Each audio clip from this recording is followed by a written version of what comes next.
bashers. Yung wala na silang katakot-takot.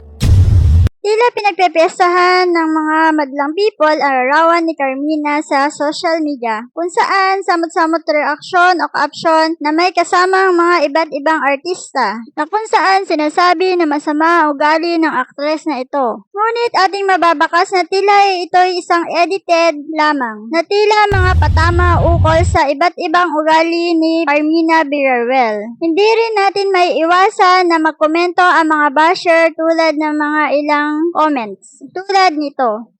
Parami na ng parami galit sa'yo, Carmina. Dami mo ng basher, ha ha ha. Yan bago Soren, gandang hari mo na. Buti nga tanggap ka ng pamilya ni Soren. Napanglait ka para wala kang itinatagong baho. Hot issue ka dati na buntis ka, nagtago ka sa Amerika. Pangit ugali ni Carmina, mata pobre pa. Narito naman ang ilang komento ng kanyang mga supporters. Beautiful inside and out. God bless always sa Legaspi family. Mas maganda kasi yung nilalait. Tama ka dyan. I know edited ito. Pero bakit sa ganitong content ay pick si Carmina ang ini-insert na may gawa bang masama sa inyo si Carmina para ibuli ninyo siya ng ganito? Ito naman ang pahayag ni Carmina ukol sa mga kumakalat na mensahe tungkol sa kanya sa social media.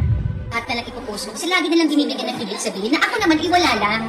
So parang, hindi masyadong mag-react. Hindi masyadong gawing big deal, diba? Si Pansan, wala namang ibig sabihin. So kung ano man yung mga lumalabas, dead ma lang ako. Kasi wala po ako talagang ibig sabihin.